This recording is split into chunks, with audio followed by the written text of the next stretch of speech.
जाति न पूछो साधु की, पूछ लीजिए ज्ञान, मोल करो तलवार का, पड़ा रहन दो म्यान। ये पंक्ति लिखी थी कबीरदास जी ने, लेकिन इसे कृतार्थ किया संत बुल्ले शाह जी ने। बुल्ले शाह जी का जन्म पंजाब के एक प्रांत में हुआ था, और वो भी सैयद कुल में। सैयद कुल को उस समय एक ऊंचा कुल माना जाता था। जब वो थोड़े से बड़े हुए तो उनके मन में ईश्वर को प्राप्ति की इच्छा जागृत हुई। किसी ने उन्हें बताया कि इस समय के रूहानी संत इनायत शाह जी हैं, उनसे जाकर मिलो तो वो तुम्हें भगवान की प्राप्ति का रास्ता बताएंगे। बुल्ले शाह गए इनायत शाह के घर।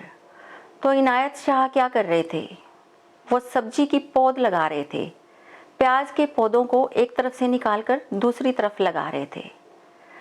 तो बुल्ले शाह जी ने पूछा, रब दे पावने का कोई तरीका दसो, अर्थात भगवान को प्राप्त करने का कोई उपाय बताओ। तो शाह जी बोले, बुल्लिया रब दा की पावना, इधरों कढ़ ते उधर लावना। अर्थात भगवान को पाना तो बहुत आसान है। अपने मन को संसार से निकालकर परमार्थ की तरफ लगा दो तो भगवान की प्राप्ति हो जाएगी। बुल्ले शाह को उनकी बात बहुत आई और उन्होंने उनके कदम चूम लिए, और वहीं से उन्होंने उन्हें अपना गुरु धारण किया। पूरा विधि पूर्वक शिक्षा दीक्षा ग्रहण की। जाति पाति पूछे नहीं कोई, प्रभु को भजे सो प्रभु का होई। बुल्ले शाह गुरु को बहुत अच्छे से मानने लगे। गुरु में उनकी बहुत रुचि हो गई। लेकिन हर भक्त के रास्ते में कोई ना कोई रुकावट आती है। एक रुकावट उनके रास्ते में भी आई।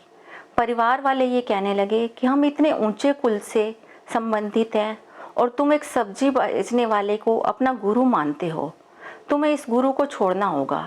बुल्ले शाह नहीं माने। रिश्तेदारों ने भी परिवार वालों से यह कहा कि अगर बुल्ले शाह उन गुरु को नहीं छोड़ता तो हम तुम्हारे साथ कोई रिश्ता नहीं रखेंगे। बहुत उलझन बढ़ गई थी। अब बुल्ले शाह क्या करते? परिवार की बात मानते या गुरु की? समझ नहीं आ रहा था। उन्होंने परिवार वालों से तो कह दिया, लेकिन गुरु के खिलाफ कुछ सुन ही नहीं सकते थे। परिवार वालों से चोरी गुरु से मिलने जाया करते थे।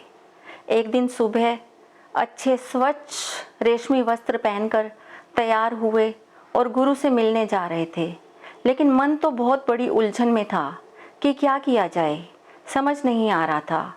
जब गली में पहुंचे तो एक जमादारनी झाड़ू लगा रही थी।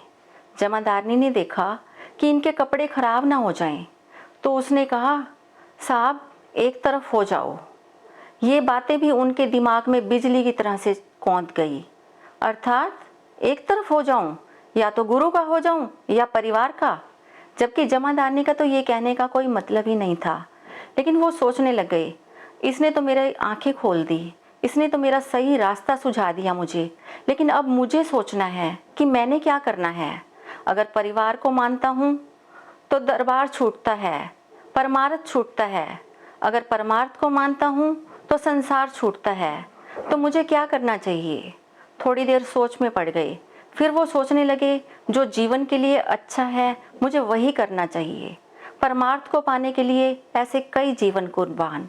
तो उस दिन से बुल्ले शाह गुरु के होकर रह गए, भूल गए संसार को और एक बहुत बड़े संत बन गए।